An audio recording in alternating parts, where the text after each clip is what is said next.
in this tutorial I'm going to be showing you how to use some preprocessor directives. So all you're going to need for this tutorial is a button, and once you have it on your form, just go ahead and double click on it. Alright, so we've already learned two preprocessor directives without knowing it. The first is region and the second is end region, which pretty much just go hand in hand. But anyways, remember with region and end region, you can basically just region off code. So if we just had a bunch of code in here, like, I don't know, and we didn't want to look at it, we could just minimize this right here and we wouldn't have to look at that code anymore. And also it just cleans up your code a little bit. So if you had like, I don't know, 30 constructors or something and you didn't want to look at all those, then you could just put them inside of a region. And you can also name your region. So if you wanted to just like name your region like your name or something, now when you minimize it, you'll see that it says that inside a little gray box instead of just hash mark region. Alright, so the next preprocessor directive that we're going to be looking at is define. And define is used for basically defining a symbol.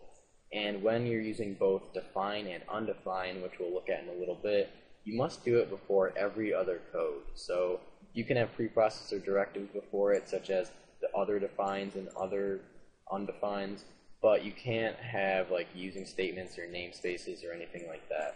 So if we wanted to define a symbol right here, like Atom, we could do that. I'll just call it Atom1. But symbols are basically used for if statements, or preprocessor directive if statements to be exact. So you can say like if something is defined, then do something else. But before we do that, we're going to also look at the undefined. So you can just do a hash mark and then undefine, and then undefine a symbol. So undefine Atom1, and now it just defines it up here, and then it undefines it. So if we were to say if Atom is defined, then it would be false since we undefined Atom right there. But we're just going to delete that so it will be true.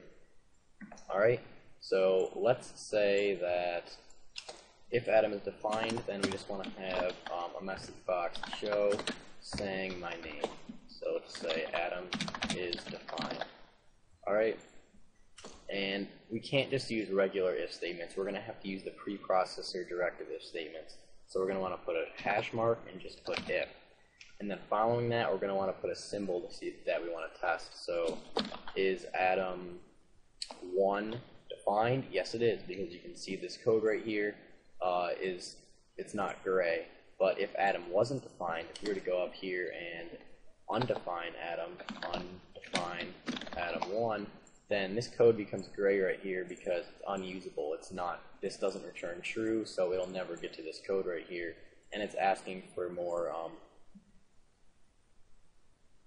close curly braces. But we're just going to put the end if inside of here so it would never get to this message box, and it would actually get to these. So we're just going to put right inside of here end if, and now I'll just end this if statement. And usually when you're using end if, you're just going to want to put Atom1 to remind yourself what you're actually ending, or what if statement you're ending right here. So if we were to debug, it would never get to that message box.show code since Atom is undefined. Yep, it never got to it. But if we were to delete this undefined right there, it will get to this code right here, and we'll get a message box to show. Yep, perfect. Atom is defined. And you can also do else if and else inside of here. So for else if, you would just do elif, and else if, I don't know, something else is defined, like Bob1, is Bob1 defined? Then if Bob1 is defined, then we're just going to have a message box show saying Bob is defined. But since this is else, it'll never get to it, since once it says 1 is true, it'll just end it, because that's the same with all else if statements. So once the first one is true, it'll just stop going there and won't get to the second one. So we'll just say Bob is defined, but Atom isn't defined. So if we were to undefine Atom right here, just delete that, then we can see it'll get to this code since Adam isn't defined, so then it'll go to this else if right here, and Bob is defined.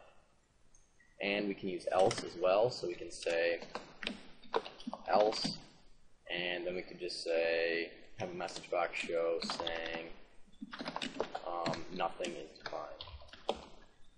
So let's put right here, nothing is defined. But since Bob is defined, it'll never get to this else right here.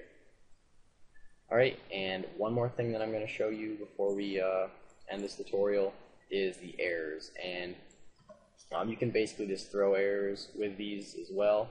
So if you wanted to have an error do it, you just do a hash mark, and then you just put error, and then just the name of your error, whatever you wanted to call it, like Adam is defined. So if Adam is defined, we'll get an error. So if we were to go up here and define Adam1, now we'll get an error saying Adam is defined. And you can also do warnings as well, so we can change this to a warning, and we'll get a warning saying Adam is defined. Alright, so that's pretty much it for this tutorial on preprocessor directives. So